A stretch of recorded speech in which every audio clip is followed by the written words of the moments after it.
Hello everyone and welcome back to the channel. In this episode we'll be taking a break from working on the Audi and we will be doing some overdue maintenance on the ML.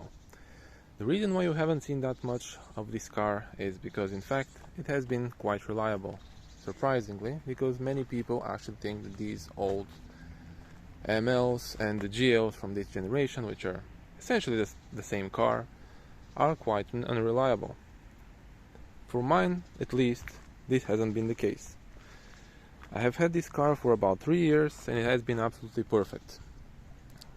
The only real thing that I had to do, you have pretty much seen on the channel. With one exception, I did have to change the control unit on the 7G-tronic automatic gearbox. Those are prone to failure, and if you have a car like this with the 7G-tronic and your control module hasn't failed, it will. It's only a matter of time. It's not a question of why. So this is pretty much the only thing that I have done to this car, except some regular maintenance, changing the oil, and I did get some brand new tires for it, as you can see. But that's enough for an intro. Let's see what we'll be doing to the car. What we will be doing in this particular video is changing the engine air filters on this Mercedes. So this particular ML has the OM642 engine. That's a 3-liter turbo diesel engine, and it's shared with a lot of other Mercedes-Benz vehicles from this generation.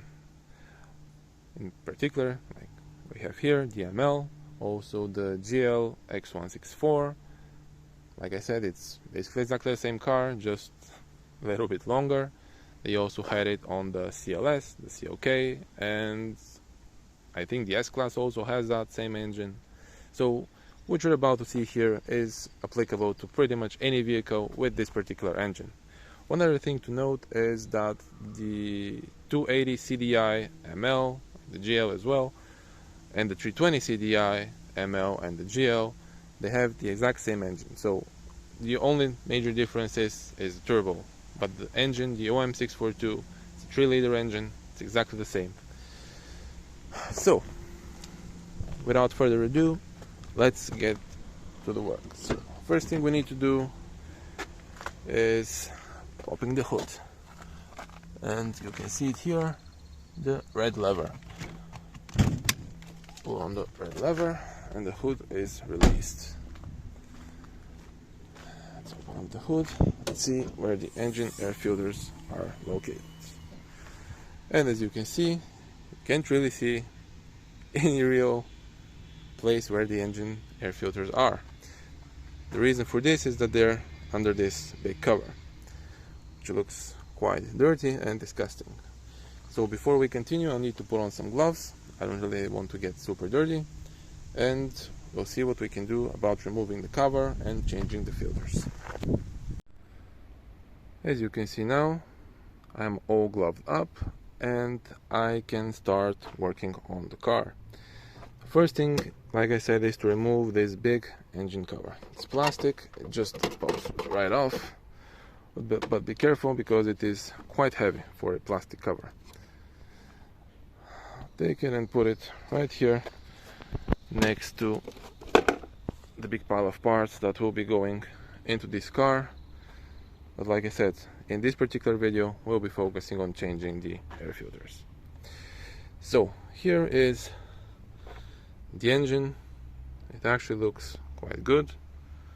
There aren't any oil leaks, anything else. It's always a good practice to check everything when you have the engine cover off. Just go over the entire engine, take a quick peek, see if there's anything that's obviously wrong, any major oil leaks, anything of the sort. As you can see, in this case there really isn't anything to speak of in terms of oil leaks. Everything looks dirty because it has been used, but clean. So dirty but clean, and that's exactly how you want it. So what we need to do next is locating the air filter boxes, and in this particular vehicle there are two. We have one right here, and also we have one on the other side right here. So how do we go about removing those? What we need to do is firstly unplug this sensor right here, loosen this clamp, and then we also need to work on removing this piece of piping that's right here. That basically takes cold air from outside the car, goes through here to the entire engine and connects to the airbox right there.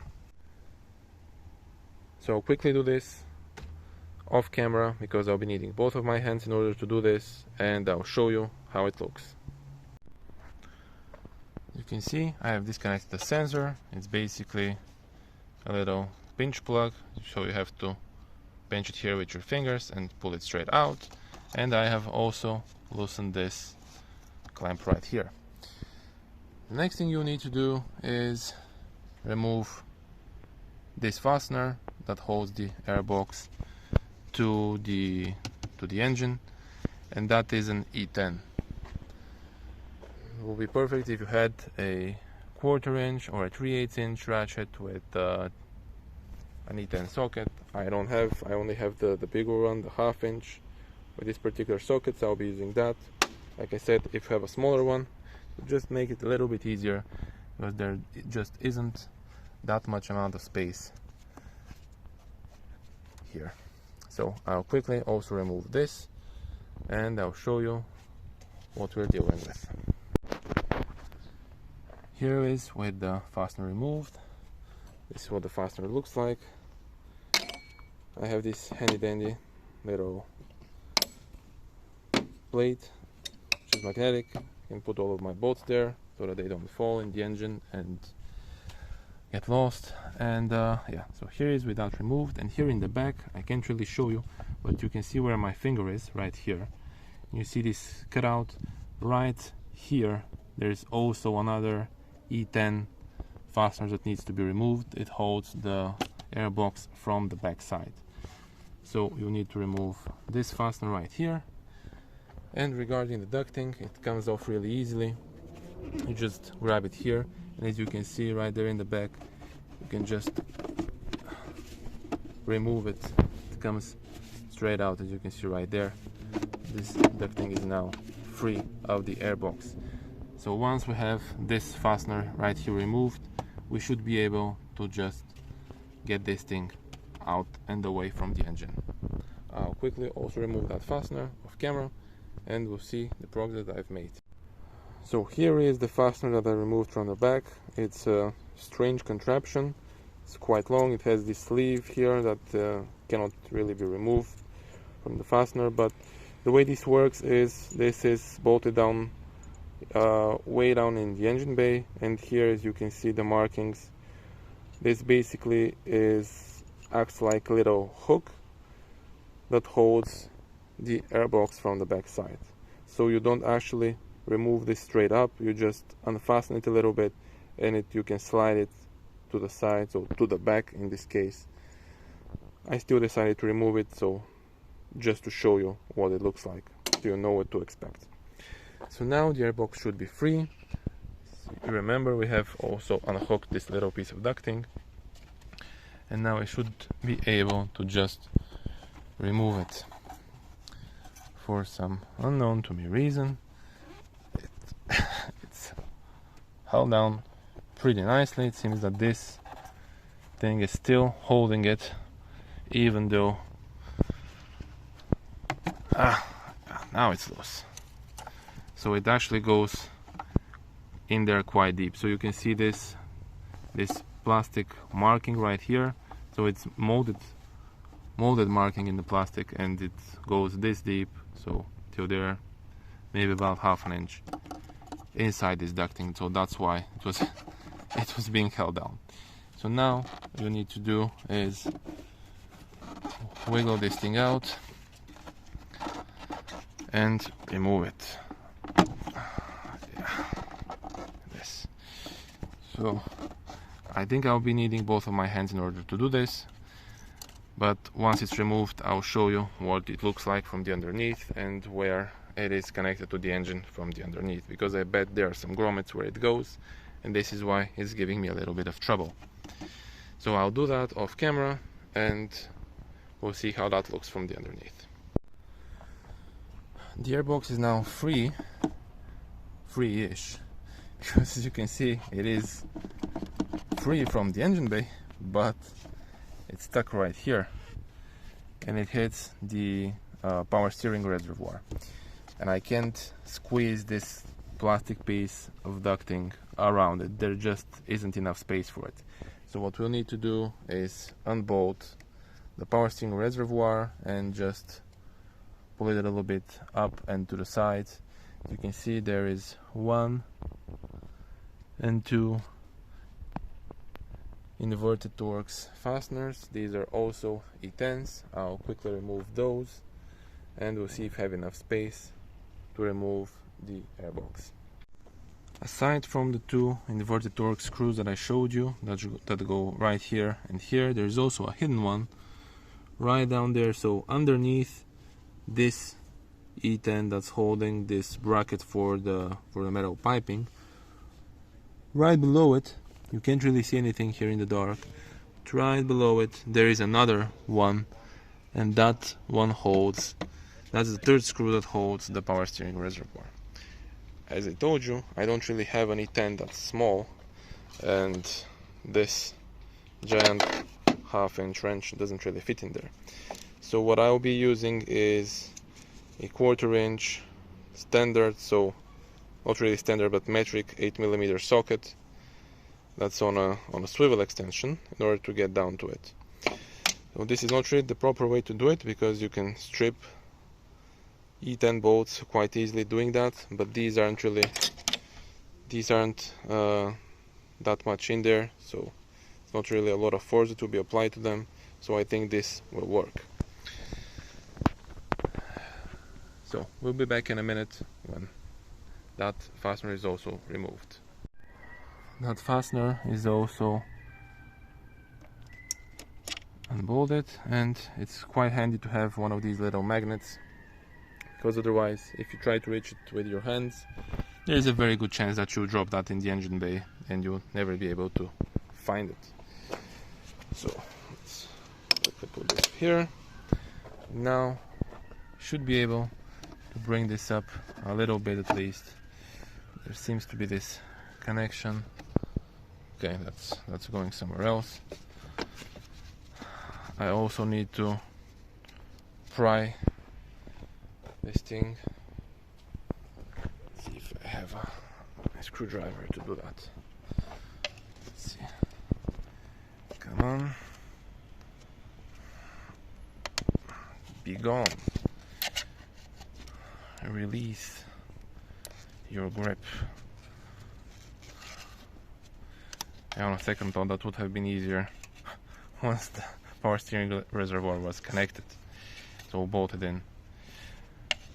And I don't have a proper pry tool to do this, so that's why it's fighting me so much. Okay, I'll quickly remove this off camera and show you. Now the power steering reservoir is loose, and you can also kind of see right there where the last fastener was. Now I can wiggle this a little bit up and out of the way so that I can also get the airbox finally out of here. Here it is, guys. We have our prized airbox placed on the driver's side. So I just want to show you real quick. Here we have these little tabs on the bottom. These need to find the corresponding right there, and also another one right there. You can't really see it because it's a bit dark. There are 2 grommets that this airbox needs to be located in when you go and put it back in there. You can also see the little hook that I told you about where this big fastener went. So it actually goes something like this, connects right there, and then when it's screwed in, it also holds it here. So that's why it also has a sleeve, because it needs to go through this rubber grommet. Okay, so let's crack this thing open and see how the filter looks on the inside. I bet it will be quite dirty, what we'll see right now. So all we have to do is, there are 4, they seem to be T20s, T25s. I'll tell you when I remove them. There are 4 little self-tapping screws. We need to remove those and get to the filter. So these are, they don't come all the way out, these little screws. They are T25s, like I expected them. So I haven't actually opened this yet, and we'll do that together. Let's see the state of the filter on the inside. Whoa! I really wasn't expecting this. So, truth be told, when I actually bought the ML, I wasn't really that much into cars. Well, I was into cars, but I wasn't that much into repairing them and working on them. So I did pay for someone to do the first service when I got the car. But looking at the state of this filter, and considering that I didn't really drive it, so for maybe 3 years I have about 10,000 kilometers on it, which is about maybe 6,500–7,000 miles. The state of the filter is actually terrible. So there is a pretty good chance that they simply took my money and didn't do anything, because as you can see, it was pretty hard to remove this filter in particular. So yeah, I wouldn't be too surprised. As you can see, it's pretty horrible. It's jammed with bees for some reason. I don't really know what they will be doing here. And also a butterfly. How in the hell did that go in there? But beside that, there are also a lot of other little living animals. Well, at least they used to be alive at some point. But flies, I really don't get it. How and why did all of this get in here? So now I'm super curious to actually find out what's going on the other side. So let's quickly move this to the side, and without forgetting, because these filters, they're actually, so the one on the left side is different from the one on the right side. So this is the left side one, so the driver's side one. And it has this plastic thing on top of it. The other filter should not have this plastic piece on top of it. So don't forget about that. So let's put this back here. We have to clean the airbox, but for now let's leave it right down here. Get the top cover out as well. It looks relatively fine. Let's leave that here as well and see what we need to do to remove the filter on this side. It actually looks to be a bit easier because we don't have that we don't have something here that's in the way. So let's repeat the process. Unclamp this, so unscrew it, release the clamp, one fastener right here, it's an E10, and here is another fastener, another E10 that needs to be removed. This sensor right here doesn't seem to come with the airbox, unlike the other one, so unlike the one on the other side, I mean. So I think we can really actually leave this plugged in. So I'll quickly do all of this off camera, and we'll see if the airbox will be able to be released. Before that, let's also pull this piece of ducting to the side, this one right here, so that it's no longer connected in the airbox. After about 10 minutes of cursing and swearing and trying to pull the airbox on the right hand side of the car, I finally did manage to do that. While there is more space than on the other side, you also have this part of this right here that sits on top. On the second thought, it actually can be removed in order to make the removal of the airbox easier, but as you can see, there are quite a few fasteners that go all around, and I couldn't really be bothered. So for me personally, it was just easier to try to wiggle this out, and as you can see, it did come out. Nothing was broken, nothing was damaged. The only thing that you need to be wary of is this electrical connector right here. So this wiring loom, not really electrical connector, so this wiring loom, you'll need to pull it a bit like this to this side. so that you have enough clearance for these little plastic pegs to come out. Otherwise one of them was getting caught right here, so I just needed to pull on it a little bit in order for that thing to remove, for that thing to spring free. So with both airboxes removed, actually before opening this I have also unscrewed the self-tappers, but before we do that it's also a good idea to check the valve covers for any leakage. As you can see, this one is clean. The leakage you see here is actually coming from the oil cap, because I did change the oil recently, and surprise surprise, I did spill a little bit because I'm an idiot. So yeah, that right there that seepage is from me. Let's see quickly on the other side, and as you can see right here, this valve cover is also perfect, nothing is leaking. You can also see straight down there in the engine bay, there's no oil anywhere, so everything looks super clean. Okay, let's finally get this thing open and see the condition of this air filter. Whoa, and there's actually quite a bit of garbage here as well that will need to be cleaned up. Some leaves, some other stuff. But yeah, I really think that so the place I left the car to be serviced, which wasn't the dealer, I need to make that very clear, that wasn't the dealer. I did leave it with some local chaps here to get the initial service, so I guess they did change the oil like I told them, but when it came to the filters they thought, well, it's too much of a hassle, let's just charge the guy X amount of money to change them, and just not changing them. Because yeah, as you can see, this isn't normal. This seems like this filter hasn't been changed for about 5 or 6 years at least. Actually, you can try and see if there is a date code. Whoa.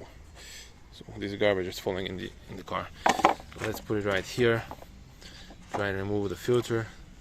At least you can see on the other side, so the filter was doing its job, so nothing really happened to the engine. Sometimes these filters do have a date stamp on them. Can't really see anything on this particular one. As you can see, these filters actually, one of them doesn't have the plastic piece, and the other one does. Not only that, but this one it is a little bit skinnier to the side. This one is a little bit wider, so you can't really mess that up or put the wrong filter in the wrong airbox. So okay, let's quickly pull this to the side, put it right here, and let's take the new filters out of their box. I have got some Filtron filters, which are pretty decent for the price, and let's compare the old and the new. This one looks a little bit yellowish, maybe it's sat on the shelf a little bit longer, but other than that it looks perfect. So yeah, here we have the old bug infested, looks really disgusting, the bug infested filters, and the new ones. So I'll quickly put the new filters in their respective airboxes, clean those before doing that as well, and it's time to put that in the car. So now the new filters are inside the respective airboxes because of the size and the shape of the airboxes themselves. So as you can clearly see, this one is bigger than this one. You can't really mess it up, so it only goes one way because they're also shaped in the specific trapezoid form. So they only go one way each side, super easy, no real way to mess it up, like dummy proof. Before I go ahead and put this back in the car, I'm going to clean the little pegs, lubricate the rubber grommets with some silicone lube so that these slide in easier. And yeah, the other thing to note is As if you remember, when removing this, the one that goes on the driver's side has this sensor on it, the other one doesn't, so this also will act as a guide to where each one of these go. So that's pretty much it, guys. I'm going to, like I said, lubricate the grommets, clean the little pegs, and I'll put this back in the car. Once everything's buttoned back up, I will show you the end result. It's pretty much the same as the removal process, so I don't really think that it would require me to show you a step-by-step guide on how to put this back in. If I encounter any difficulties, of course, I will show you and explain. If not, we'll see each other once everything's put back together. Here it is, guys, everything buttoned back up. I did some cleaning, cleaned up a little bit this Y pipe. It was quite dirty and cruddy. I also did a little bit of wiping down of the air boxes. But everything's now put back together. It looks good, everything's connected. Don't forget the little sensor. And all it needs now is the engine cover to be put back on. But as you can see, it's quite dirty, so I'm going to clean this up first, and then we're going to put it as the finishing touch. So give me 5 minutes to clean that up, and we'll see how it looks with everything put back together. And here it is, all put back together and nice and clean. Well, relatively clean, at least what I was able to do with some old microfiber cloths, as well as some all-purpose cleaner and plastic shine. But if I can say so myself, it looks pretty decent, it looks good enough. I also spent some time cleaning the coolant expansion tank and the fuse box a little bit. They were all covered in dust, and now I think it looks a lot better. As always, guys, if you like the content that you're seeing, please consider subscribing to the channel. It helps us a lot. And yeah, leave a thumbs up to the video if you liked it. And if you have any other questions regarding this repair or anything else that you might have as a question, please put it down in the comment section below. As always, I do my best to answer all of the questions that there are, even with some delay sometimes. But yeah, thank you guys for watching, and see you in the next one.